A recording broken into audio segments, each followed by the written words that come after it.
Hello, this is Julian with Coffee Reviews, and today we'll be reviewing the Bedhatu Jibicho Natural Processed Ethiopia from Kuma Coffee. And there's the bag right there. Right, and given that this is Kuma's first time on this channel, there is so much to discuss about Kuma. So first things first, they are based out of Seattle, Washington, and have been around since 2007. And this is the first full bag of coffee from Seattle I have reviewed, which is kind of funny because I am from Seattle, of course. I would argue that Kuma is probably one of the most important coffee roasters in Seattle's third wave coffee scene, given that around the time they were founded, there hasn't been a ton of third wave coffee in the city. The city is pretty traditional second wave coffee as a whole, kind of darker, and those second wave coffee roasters are still extremely popular in the city. Between Kuma and Slate, those were the two coffees that have kind of established themselves for a while as being the nationally recognized best coffee roasters from Seattle. In terms of the third wave coffee scene anyway, there have been a couple of more third wave coffee roasters sprouting around the city, but contrary to what people might think, the city is actually a little bit behind in their coffee scene as they're kind of trying to catch up with some other cities, especially in the Northwest between Vancouver and Portland. So my own history with this coffee roaster is pretty extensive as well, given that I've been drinking their coffee for probably around 10 years or so. There was a coffee shop back in Denver that used their coffee quite frequently. I've also been lucky enough to do a cupping of their coffee, been drinking their coffee every time I would come up to Seattle, and I was lucky enough to have the opportunity to discuss this coffee with some of the people that work with the business as well. So pretty long and deep history with this coffee roaster. This right here is day 18 of this coffee.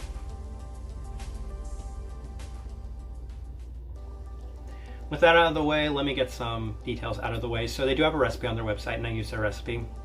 It's 205 degrees Fahrenheit, and it is a 16.67 to 1 water to coffee ratio, so it's pretty similar to what I use.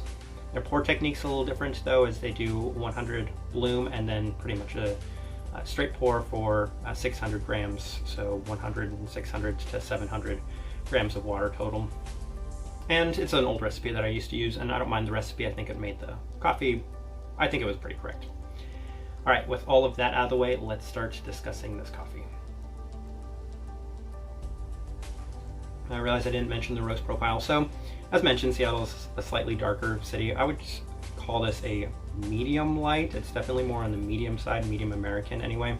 So it's definitely going to be a bit darker than your Nordic roasts, but yeah, just closer to the medium side for American coffee profile. All right, it's day 6. And this is what reminded me of that. It was a little bit roasty at the start. As it cooled down, there was some nice fruit and chocolate in it. I had a pretty positive first impression. What this coffee made me feel was nostalgic. I don't drink as much Kuma now as I used to back in the day, but it definitely still has this Kuma taste. It's been consistent for over 10 years. And again, that's one of the really positive things I can say about this coffee, is it's a very consistent coffee. Day 8 was very similar. A little roasty, but cooled off nicely, a bit strawberry forward with some finishing chocolate.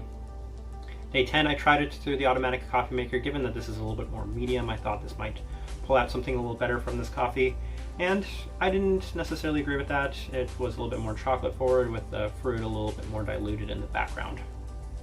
Day 12, back through the Chemex, and again, pretty nice fruits as it had cooled down.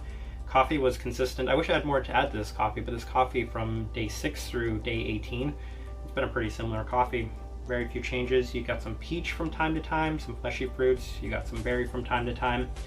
I would say that they were probably on equal standing. The chocolate was the thing that stood out the most, but the peach and the strawberry were definitely there. And let's start discussing that right now while I pull up this tasting wheel. And that's what you'll see from this tasting wheel, is that I put the chocolate at 4, and I put the stone fruit and the berry both at 3, because on certain days they could have been like a 3.5 or 4 if there was a 3.5 mark for this, but the chocolate was always the thing that was standing out a little stronger than the rest.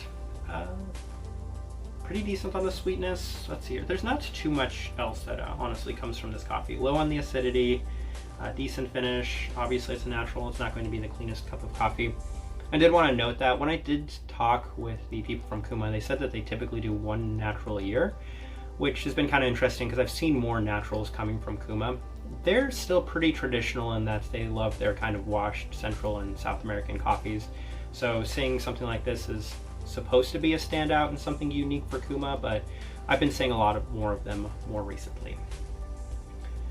So my impressions of this coffee, I did enjoy this, and I think a lot of the reason was because I was nostalgic for a lot of these kind of more traditional Seattle coffees. This right here is something that I think is for the person that likes their more tame naturals, because this right here, it's not the fruitiest natural. It's not going to blow you away with intense, vibrant fruitness.